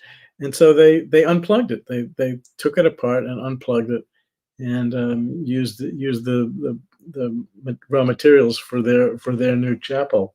And I think that's why now there's a movement to sort of counterbalance that by doing ceremony at some of these sites to reactivate and reanimate the whole network, so that it's part of the healing of Gaia for all the stuff that humans have done with our industrial age and pollution and destruction. That if we can do this acupuncture treatment on the earth and activate her points again, she can recover and flourish. So did you see, I'm sure you did, it's about a month ago, the crazy press release that the table stone in the middle of Stonehenge came from 550 miles away in the north of England. Yeah. And so, and the ideas, not only the sarsen stones, but the blue stones, and they know where the quarries are. And, a good geologist is that this is what they do. I get that. That was not supposed to happen. That stone today weighs 6 tons. That's the worn out version, right? 5,000 years ago, it was probably much bigger and much heavier. But 500 miles, 5,000 years ago, somebody's got splaining to do. Yeah, no, I agree with you. That's a real, head scratcher. Even the ones that are, as you said, the sarsen stones and the blue stones are from closer. Even that would be an engineering feat. But this one in particular is, they talk about pushing them on wooden log rollers, but that. Yeah, through winter, spring, mud, marshlands, rolling. Yeah. No, but that's where we're talking about life energy, right? In Gaia. But that's where the idea, and I'm okay with this. That's where the idea of like Merlin, right? I'm okay with right. I'm okay with that. There seems to be some magic, some voodoo, something going on here because for the different groups, the tribes, and everything else to navigate and know where to get the stone from. It's 500 miles away. Yeah, right. And to navigate down through and bring it to that site for that purpose, that's some organization that wasn't supposed to be happening in England at that time. We're talking about 5,000. That's a long time ago. Yeah, I agree with you. I mean, there's some suggestive hints that one possible mechanism for carrying these heavy things has to do with sound vibration. And two little pieces of evidence is that, again, this is probably 150 years ago. Some of the Norwegian explorers, a guy named Sven Hayden, went to Tibet, and he described he watched some of the Tibetan monks doing chanting and lifting stone, causing stones to rise and fall because of the sound vibration, which, it's a physical vibration. And if it resonates properly, it could lift something up. And that's related to what's called cymatics, in which sound vibrations, for example, the top of a drum, you sprinkle sand on it and resonate a certain tone. The sand forms patterns that are very similar to that, like that crop circle that we were looking at, the circular one. So there's some suggestion that, if grains of sand can be moved by sound, then maybe rocks could as well. This is very speculative, but at least it's something possible. And, I'm sure these traditions like Tibet that go back thousands of years and have involved a deep exploration of these life energies, I'm sure they had ways of manipulating the physical world that we can barely comprehend at the moment. So that wouldn't show. What does this suggest to you as we close? What does it suggest to you as to where we are in our evolution? Are we on the cusp of something greater? I think so, and I hope so, because if we're not, we're in big trouble. I do think a lot is coming to a head now because this higher awareness is filtering through for a lot of people. And I think there is some sort, you want to call it, the light is coming through, or the higher vibrations coming through. And people who are stuck in the old ways of doing things are holding on tighter and tighter, and it's getting a little more frantic. So I think all this negativity has to come to the surface. It's like shadow work, as they call it, an individual. But, our cultural shadows are all coming to a head now. But I do think it's going to be resolved and healed because so many people are embracing the idea. I mean, like the work you do in putting out these ideas in your Fade to Black show is really important to get the sort of the global awareness level high enough that we can sustain these new energies. So I think it's going to be a very bumpy road for the next, I don't know, period of time, let's say. But I do think we're at an inflection point, a tipping point, and not that we're going to live happily ever after, but I do think there's the potential for, the age of Aquarius, and that kind of human beings are capable of living together cooperatively and lovingly, but we just have gotten so caught up in this other stuff that hopefully now will be the era where we get clear about all of that. Yeah. Right now, okay. This is my take, and I'll keep it brief. Everything is a 1 or a 0. It's hot or cold. It's positive or negative. It's yin or yang. That's it. That's the way the universe works. There's good and bad, and it's got to be equal. You can't have a world of good without bad, because then you don't know what bad is, and you don't know what good is if it's all good. And if it's all bad, how do you know what good is? If you know what I mean? It's got to be in. But right now, we're out of balance. Right? We're out. We just got to get it back to 50-50. It's okay to be 50-50. It's okay. It's all right. That's the way the universe works. That's my take. Right now, we're seeing more bad than we are good. And we've just got to get that equilibrium back. That's all. And get it, that's the way the universe is. That's the way things work. But right now, the scales are just tipped a little bit the other way, and it's very visible, and we feel it, and we're aware of it. That's my take. And yeah, we're never going to get rid of all bad. It's like getting rid of everything that's cold or hot. You can't do it. It doesn't work that way. Electricity works that way. You can't have things out of balance. And right now we're just a little bit out of balance with the negativity. Well, I think if you look at the outside world and external events, there is a lot of discord and destruction, but people still have the ability to go inside and reconnect with their inner peace and their inner calm. And the more people do that, it sends out ripples. So like every time you go for a ride in your Harley and you feel like you just in the moment and in the zone, that creates ripple effects for 100%. It does. It does. And I lead by example. I just don't do negative things. I don't have negative thoughts. I just don't. I'm privileged to be in a position to be able to do that, but that's what I do. And physically and mentally, I'm a different person than I used to be. And really, that's my take on it. And with the rest of the world, when people look at it the way that they do today, I think it has a lot to do with the quickness of the media and the internet and the awareness of the world that's going around. But I can't imagine what it was like in World War II.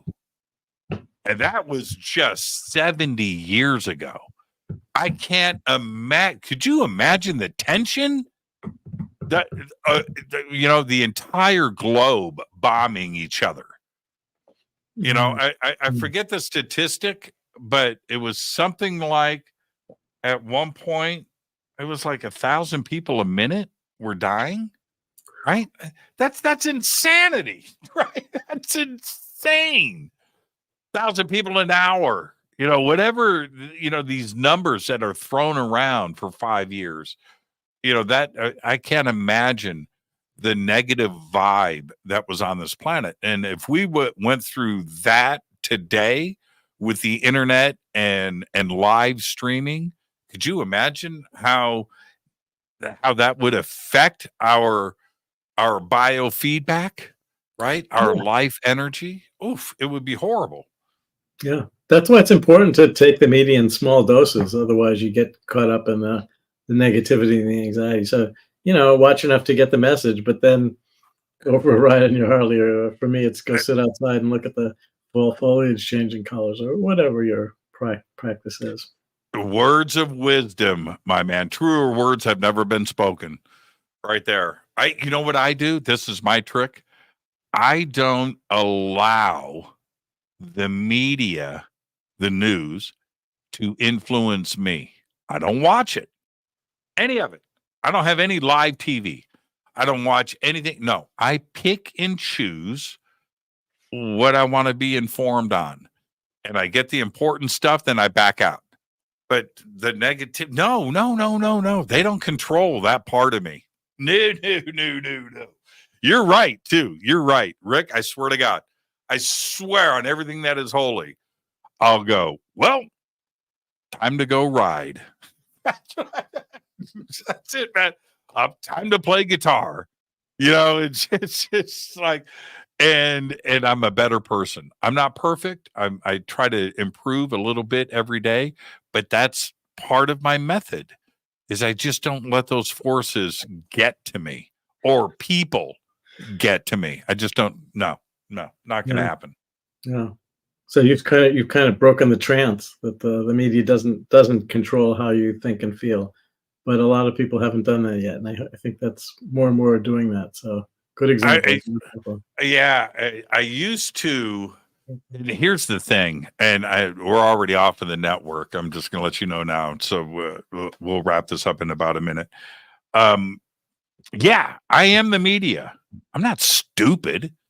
Right. And I found myself, here I am. I'll use Coast to Coast as an example. It's a big audience, #1 show in the world, right? Big audience. And in the background, in the studio, I'm on the air, right? And in the background, in the studio, large screen TV with the news running, just in case there's breaking news and I need to break in the show and say earthquake in Los Angeles, whatever it is, right? Whatever it is. And this one night, and it happened to me like 3 months in a row. And it was, one of them was the nightclub shooting in France. That happened on the air, and I got to talk about it, right? The nightclub shooting in Miami, right? I think it was Miami, and I found, I'm like, I am reporting this. What am I doing to people's heads right now? Because I know how I feel about talking about this live on the air, but it's my job, right? People are listening to the show for an interview about ghosts or the afterlife or UFOs, right? Or Bigfoot, whatever they're listening to me for. They're there to escape that. And so if they're doing that, that means they're not listening to the news, right? They're not connected to something that may be going on in their world. And it's my job, right? When you're on 660 radio stations, you need to relay something important that's breaking. And I didn't dig it. I didn't like being that person. I didn't dig it at all. It really affected me. It affected me a lot. And the thought of how people are suddenly disconnecting from Bigfoot and going, what, 200 people just got shot? And I'm responsible for relaying the news. I didn't dig it. No. It changed me a lot. Yeah, well, that shows a lot of integrity to think along those lines. So I appreciate you saying that. Rick, where can everybody follow your work? Well, best way would be just the website, www.themysteryoflifeenergy.com. And I post on the blog so people can click on the blog and sign up. And I do updates pretty regularly, about once a month at least. The last one was about a movie production that I was involved in that shows some energy therapies being used to treat post-traumatic stress. The film had its premiere at the Boston Film Festival. So things like that would be a good way. And there are a lot of good resources there, video clips of some of the demonstrations I've been involved with showing how emotions can be transmitted from person to person in the laboratory. And at the baseball stadium, I got involved in sports and as a laboratory for some of these group energies as well. So thank you so much. Great conversation tonight. And I look forward to our next one, Rick. Keep doing what you're doing, man. Really appreciate it. Thank you so much. You're welcome. And thank you, Jimmy. I appreciate the opportunity. Take care. Bye-bye. Great conversation. Rick Leskowitz, everybody. It is themysteryoflifeenergy.com. Go and follow everything. There's a lot of great information there. The links are below over on our website and throughout social media. And now that means I officially get to start my weekend. I'll see everybody on Monday. Until then, I want you to have a great, safe, fun, and amazing weekend. Go Backley Tappy. Fade to Black is produced by Hilton J. Palm, Renee Newman, and Michelle Freed. Special thanks to Bill, John, Dex, Jessica, Dennis, and Kevin. Webmaster is Drew the Geek. Music by Doug Aldrich. Intro, Space Boy. Fade to Black is produced by KJCR for the Game Changer Network. This broadcast is owned and copyrighted 2024 by Fade to Black and the Game Changer Network, Inc. It cannot be rebroadcast, downloaded, copied, or used anywhere in the known universe without written permission from Fade to Black or the Game Changer Network. I'm your host, Jimmy Church. Go back, Lee Tappy.